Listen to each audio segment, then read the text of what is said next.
everyone. Welcome to April's installment of LISI's Ask Me Anything. And this month we are diving into your questions on website design and development.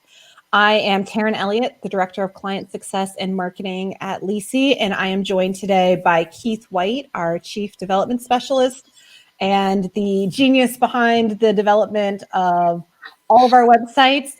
Happy to have Keith with us today. It is a big day in the Keith household as he is getting ready for baseball opening day for his beloved Phillies. Very excited to be here. So Phillies opening day, my lovely wife's birthday today, and my debut on AMA. So. Wow. All kinds of things. Happy birthday to your wife if she's watching. If not, we will send her a clip of this video, let her know that you were thinking of her. And is she excited to be sharing her birthday with the Phillies opening day? I don't know about that, but does she share your love for Phillies baseball? Over the years, she has gotten to share that love, that's for sure. Everyone would always, so I am from the Midwest and I grew up in Cincinnati, so I was a Reds fan. And I married someone who grew up a Cubs fan. And everyone would always ask me if I was a Cubs fan. And this is well before they got good and won the World Series and all of those things. They were still terrible. And so people would be like, are you a Cubs fan? And I would always tell people that I was a Cubs fan because it was good for my marriage for me to be a Cubs fan. Big expectations for the Phillies this year. So. Well, that's exciting. Well, I will be rooting for the Phillies because I live in Indianapolis and we don't have a professional team. So my loyalties can kind of go wherever. I'm still a Reds fan at heart. I will always be a Reds fan. I'm still a Cubs fan because it's still good for my marriage for me to be a Cubs fan. And we're working on the Eagles fan, so we're good. I do not think you're going to convince me to be an Eagles fan, especially after the whole Carson Wentz thing. Yeah. So we're ready to start over as a Colts fan. And I made my loyalties to the Colts. I think I'm established. My brother still hasn't forgiven me for giving up on the Bengals and becoming a Colts fan, but the Bengals just made it so easy. So I don't actively root against the Eagles or the Bengals or even the Patriots, which is where Kristen is loyal to, but all right, well, let's dive into our questions. We had questions submitted in advance, but if you have questions for us, please drop them in the comments and we will do our best to get to them. And I apologize if you can hear my dog over here whining and looking at me like, oh, now's a good time for me to make noise. So I apologize. Okay, our first question that we got that I want to address is that we talk about website design and website development, but I don't know that people really understand the difference. And I think a lot of people think it is the same thing. So the question is, if we use those terms interchangeably, what actually is the difference between website design and website development? And Keith, I will let you kick off our answer there. Sure. So website design and development, it's like you said, it's globally lumped together as one thing, and it's generally the global project. But design and development are two separate phases of that project. So the design phase is where like the page layouts, the UX, user experience is thought out, your content strategy and everything that goes into the page, all that stuff and all the pretty pictures come together. The development is really where all the functionality comes together, is built out. So you have two parts of the development. You have the back end and you have the front end.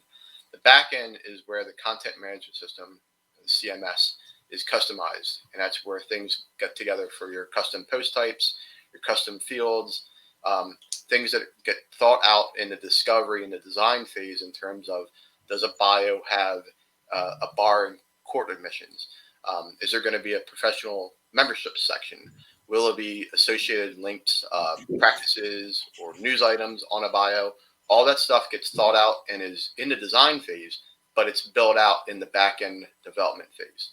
And then the front end is where all the pieces come together. So you take your custom functionality, such as accordion menus, sliders, parallax scrolling. You build out all that, and the design is really converted from graphics to code. And then you tie in the back end development and feed all the content from the CMS to the site. So really, website design and development is overall the project. You have your design and development are really the two processes of that project. So when someone talks about redoing a website, what they're truly talking about is generally both the design and the development part of it. Right. There are sometimes people do just want one or the other done. But that does kind of get me to the next question that was submitted, and it is, what services are generally provided when building a website? And we've talked about the design and the development, but there's a lot more that goes into a website than that. Right. And so general scope of a website design development project, you think of your design for desktop and mobile. You think of the back end and front end development, which we talked about. You have your content migration, your content entry, all the QA of that project. And then, whether it's pre-launch or post-launch, you have the training on the content management system. And then things to think about in terms of hosting and website security is something that should really be recommended and strongly thought out, before the project even gets started. General process of a project, you have your discovery, goes into design, your content entry, your QA, quality assurance, and then launch. And some of the additional services that really should be thought about during that project, branding, logo design, writing or editing content, ongoing website maintenance, search engine optimization and marketing. And then you can also start thinking about marketing collateral, whether it be letterheads, business cards, social media graphics, advertisements. Additional services could be ADA compliance, ongoing SEO, search engine optimization, as well as photography. So there's a lot of services that can go into the overall project scheme of things. Yeah, I mean, I think we find a lot of times that websites are such a big part of a marketing strategy for a law firm or a professional services firm, that's also really a time that people say, well, if this is us putting our best foot forward, let's take a step back and make sure that our logo is what we want it to be, and the colors we're using are, aligned with who we are as a firm, and all of those little pieces, because no one wants to make the time and money investment in doing a website only to decide that they hate their logo the following year. And then, sometimes it's as easy as going back and just putting a new logo in there, but, updating all the colors. And if you get into a really in-depth design, like our designer is really good about taking parts of your logo and kind of weaving it into the overall design of the website. And that's really hard to do once everything is built. Possible, but, then you're paying twice as much for something that you could have just done the first time. Yep. When you talk about the website process, you said discovery. Can you kind of define what is happening in the discovery part of the process? Sure. So discovery is really centered around, taking a look at the firm's current website, getting a better idea of what the firm wants that might be different or in addition to the current website, and really just talking with them and having them answer a bunch of survey questions. It helps us guide the project from the very beginning. So we're trying to figure out, content strategy. We're trying to figure out outlines of the page, of the site structure. So your outline, your navigation. So anything specifically search engine optimization that we need to be looking at. So there's a lot of stuff that goes into that discovery that kind of sets the stage for the design to start. Yeah, I don't necessarily know that people consider that when they're thinking about the entire process. And I'm sure there are some agencies that don't really do a discovery step, and it's kind of like, here's our website and we will plug your things in. But then there are a lot of agencies that definitely want that to be their first step, to make sure that when they are designing a website, they're designing a website that meets the exact needs of that firm for where they are and where they want to go. Right. But I just wanted to make sure that everyone kind of had that piece for the discovery. I think people know, design and development, content load is just taking either all the content from your old site or all the new content that was created, depending on how you do that. And getting everything ready for the big day at both firms and internally. We always get really excited when we launch a website for our clients. So kind of like putting our babies out into the world, as I'm sure most people feel by the time they launch the website on the in-house side too. It's definitely a labor of love to get websites to the finish line, and really exciting because it is, like I said earlier, a big investment. Yep, absolutely. I have a question here that we get asked a lot, and that is, do you need to interview a firm's clients in order to produce a website? Most of the time people ask us this and they're like, we don't want to bother our clients with this. We have to ask them to do chambers interviews, or, we just went through a process where we were interviewing clients about brand or whatever, and they don't want to bother their clients again. And the short answer is no, we do not need to interview your clients. We can do the design without talking to your clients. If we do need information or we're putting testimonials in, we can usually find another strategy for gathering those, or maybe we just need to talk to one or two people. But the fear that we need to talk to your client should not stop anyone from proceeding with a website project. Okay. Let's see. I have a question here that says, I have seen several articles on ADA accessible websites. What does that mean? And I think Keith and I both have experience with this. I'll jump in, and Keith, you can let me know if I miss anything.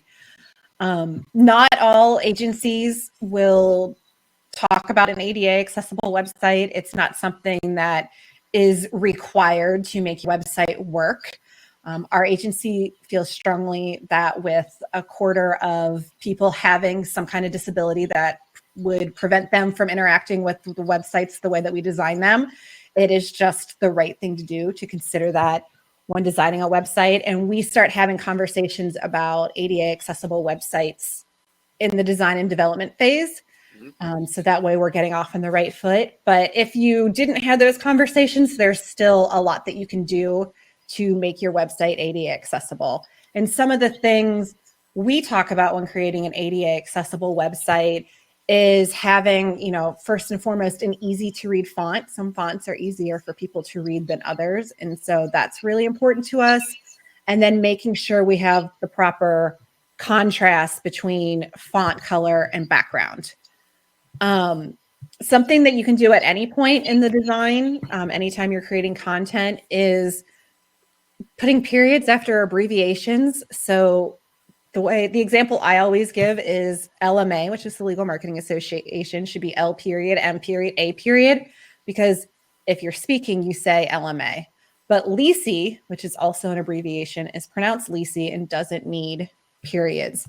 But that tells the screen reader how to read for any people who might be consuming your website through a screen reader, which is generally visually impaired people. Text linking should be a proper contrasting color and underline to make it clear, like this is a link to something else on the website, and this is how you get there. And something that I think is more on the back end and on the development side is that people don't always consume your website using a mouse. And, looking at it, sometimes people are using a touch screen or a joystick or even their keyboard to navigate the website. And so in the design and development phase, we make a point of making sure that the menus and the tabs and everything lay out so that way if somebody's using a keyboard to navigate the website, it makes sense and they know how to do that. Right. And similar to that, the same with forms, making sure that they can tab through a form to enter everything. If there's a button they have to tap for people who might need to use their fingers on a touch screen, the button's not so tiny that they can't get, like, I feel like when I'm typing, like my fat fingers are always getting in the way. So there are some ways that you can create buttons and forms to make it much easier for people to navigate through. Yeah, there's a lot that goes into ADA compliance. I mean, so all the points you brought up, but there's also using the proper heading tags on a site. So that helps with SEO, but it also helps with screen readers. It helps them be able to break apart content and be able to tell, okay, this heading is going to be some new content here. This heading over here is going to be some extra content. Also being able to put in text and and convert PDF documents. Make sure they're accessible. Same thing with videos. If you're going to embed videos on your site, make sure you're using the captions or even including some text captions underneath the video. So there's a lot of thought that has to go into ADA compliance, and if it's something that the firm is very interested in, it should be something brought up in discovery and thought of as the project goes through. Yeah, and one of the things we always talk about with clients is that it's not yet legally required to have an ADA accessible website.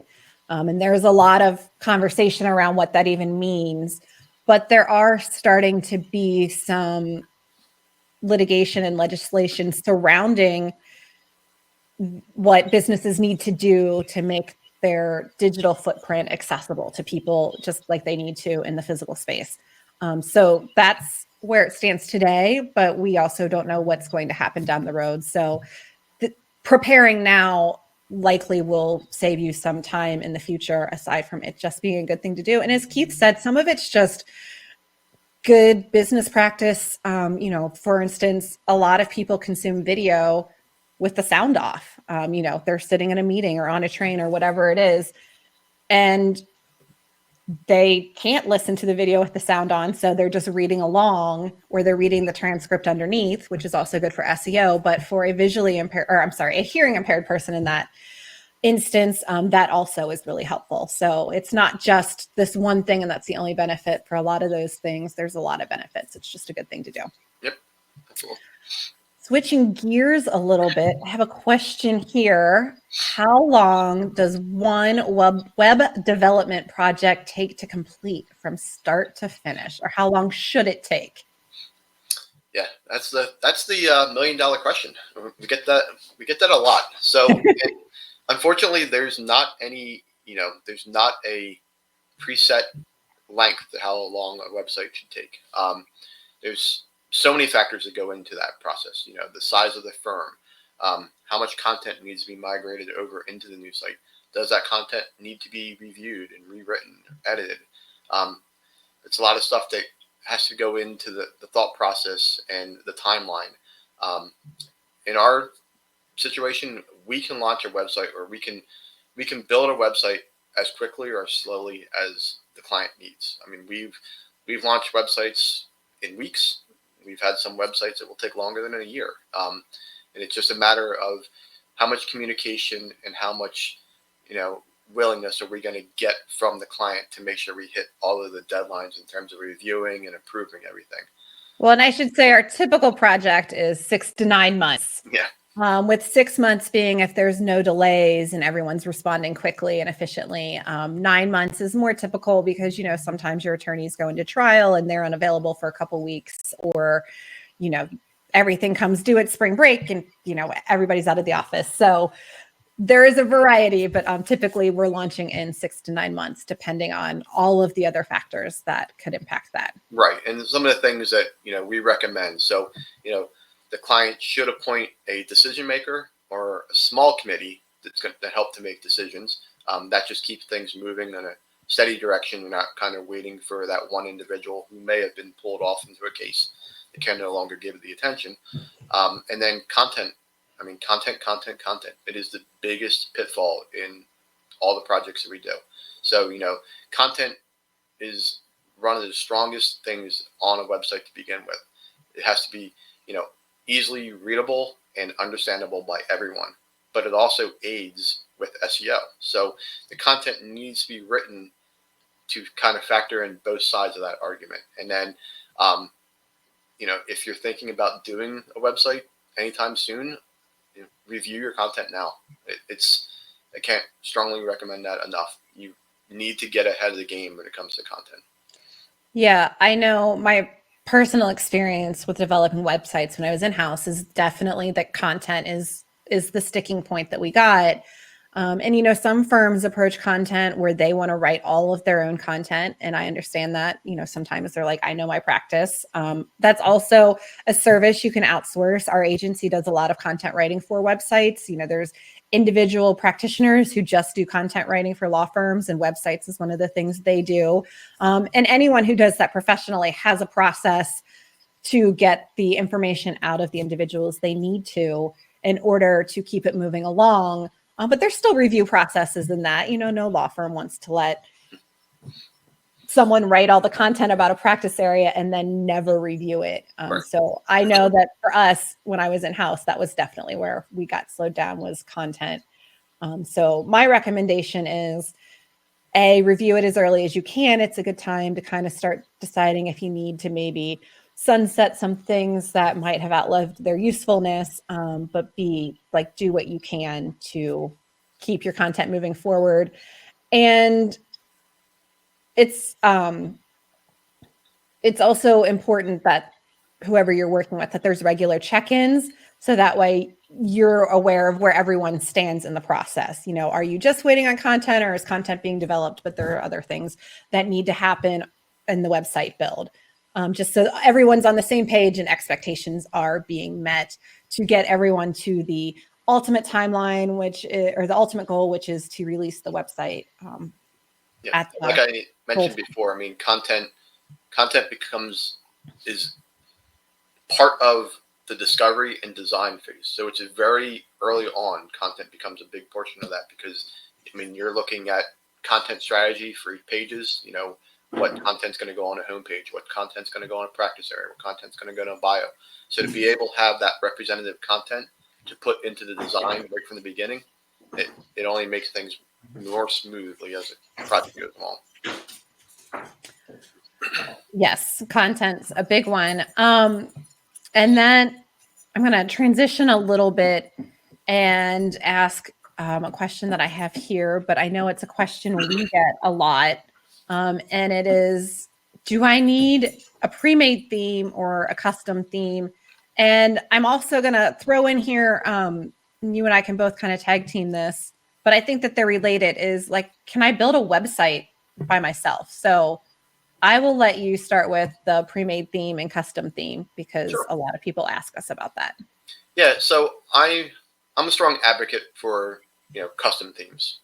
Everything that LISI does is custom. I mean, we like to look at the clients and figure out their needs and wants and build a website around that. Pre-made themes, they may offer that elusive, quick goal of launching a website, and there's some benefit to that, I guess. But the problem with that is they're developed to work in one way. So there's no really future-proofing thought out given to that, because whoever the developer was that made that theme, they know nothing about the companies and firms that are using it. And again, those themes are being used by multiple firms. I mean, whoever wants to go and buy a pre-made theme can use it. A lot of those pre-made themes are also very dependent upon plugins. So they use plugins to do a lot of the heavy lifting of the theme itself, whereas our custom themes that we build, everything is custom, and we don't rely too much on the plugins to really drive everything on the website.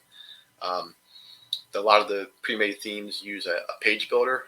WP Bakery and Elementor are two of the largest known page builders in WordPress environments. And while they may allow an individual to kind of lay out a page very quickly using their drag and drop interface and stuff, they don't have a lot of the custom functionality that firms that we deal with really want to have on their website. So think about your firm, and think about how you want to be able to associate content between various pages, bios with practice areas, vice versa. News, being able to associate it to an attorney as the author, being able to then show that news on the bio's website, on the bio's page. A lot of these plugins and the page builders don't have that functionality to do that. So you're kind of building things out one page at a time, whereas the custom functionality that we build, you can do all that cross association between pages and cross linking and all that stuff that helps with SEO. Yeah, and that's why I kind of added the question about, can I build my own website in here too, since I had both of them. And I know when I was in-house, I would sometimes get that question, well, do we really need to hire an agency to do this? Like, can you build it? Like, what about like my freshman in college? Like, he just took a coding class. Can he do it? And the answer is yes, they can, but it might not do what you want to. And you know what? Maybe if you're a solo practitioner, just starting out and, it's just you, that makes sense. Maybe you can get it up quick and easy and you don't have a ton of content. And I would by no means say don't do it. There's a lot of programs out there where you can build your own website and they look professional. But we find that most of the clients that come talk to us, as you said, are looking for their websites to do a little bit more than what you can do out of the box. And not only can a developer know how to code and do those kind of things, saving you a lot of time and heartache down the road. But if you work with an agencies like ours that's done it a lot for law firms, like we do that day in and day out. The example you gave, getting your bio to link to the news, to link to all of the other things. There's some figuring out that needs to happen, that an out of the box solution. Yeah, and the other thing to think about is, future of the website. So, obviously you're making a big expense on building a website. You want it to last several years. That doesn't mean that your needs aren't going to change, a month, 6 months, a year down the road. If you're using a pre-made theme, like I said, it's made to work one way. So it's very difficult to adapt it and make it change down the road. Whereas a custom theme that we would build, it can be customized at any time. And it's easier to work with that. So as the firm's needs change, the website can shift as well. Yeah. And that kind of brings me to this question, and I think it will be our last question. And it is about support after the website's built. What kind of support should be expected after a website's built? And I'll start, and then I'm sure Keith will have some to add in here. But that really depends on what you want and the website that you essentially purchase. Time to build an entire website, but definitely have the capabilities to go in and do anything that will need to be done once the website is built. Other firms have people who are quite capable of going into the back end of, say, WordPress and adding an attorney or adding a blog post or doing some things like that, but still want the option to have somebody make bigger changes if they want to add a whole new practice area or redesign how their news section is set up. Right. And then some people are just like, you know what? I don't have time for that. I don't understand that. You handle everything. So it'll really depend. Our agency and a lot of agencies will build websites that, we want you to have ownership of your website. We want you to be able to do whatever you need to do with your website, whatever you're comfortable to do with your website. Other agencies basically lease you a website, and that's great if you want it hands off, but you don't always get to take it with you. And our thought process is, we are here for you if you need us, and we will support you in whatever way possible. We make sure that everyone's trained. We're always happy to answer questions about how to use the website. A lot of our websites launch with phase 2 projects, like things we thought of as we were doing it that we didn't have, the time or the capabilities to execute prior to launch, but that we want to add in. So really, support's kind of you get what you pay for. Any reputable agency should definitely stand behind their work. But, it really can kind of be however you decide to work it out with your agency. One note that I learned, there's definitely advantages to proprietary websites where essentially, you're leasing it and you don't have access to it, but it's definitely built for one functionality. We build our websites on WordPress. So one of the nice things about that is there's a lot of people who can work on WordPress because while we like to think all of our clients are extremely happy when they leave us, anytime you're building a website, there is the opportunity, the chance that something goes sour. And so I say this from personal experience in-house. Sometimes it's just nice knowing that there's always a, wide variety of people to work on your website and you're not, married to one thing. Keith, did I miss anything about the wrapping up a website or what people should be able to do once it goes live? I mean, it's important just to, the firm in finding a partner that can kind of, that can support them in any way they need. So like you said, whether or not they're going to do everything on their own or they need someone to help them out, it's finding that partner that can to meet their needs and support their goals, whatever it is. And like you mentioned before, in terms of our training, we offer training to anyone at the post launch, and then anyone that needs it again down the road. Someone new gets hired, we'll do training again. It's all done at no extra cost. I mean, we, like you said, we want people to be able to use their website. We build a website that the firm and anyone else should be able to manage going forward. You're not tied to come back to us. So yeah, and if that's important to you, that should, be a conversation you have in the beginning when you're looking to hire a firm. And if something else is important to you, like those are all good things that you should be discussing on day one, not day 270, because, you don't want to get to the end and be like, oh, I didn't understand that.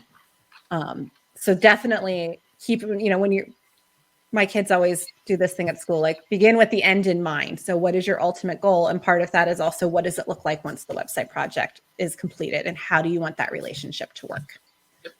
So, well, we are right at 30 minutes. So that is about as long as I want to keep people. We have had a great conversation. Obviously, there's so much to discuss with website design and development. And, we really leaned into the development side of things, but you'll see more from the design side from us in the coming months. I want to thank Keith for joining me. This was his first time in the hot seat on a LISI Live. So thank you very much for being a great partner today. Thank you to our audience for joining us. Next up, you can catch us next week when we launch our newest podcast episode. It is going to be a One More Thing with Robin Addis talking to Patrick Fuller about their panel at LISI Week. And I think that was February or March. So happy Friday, everyone. Go Phillies today. And we will see you on an upcoming LISI Live. Thank you. Bye-bye.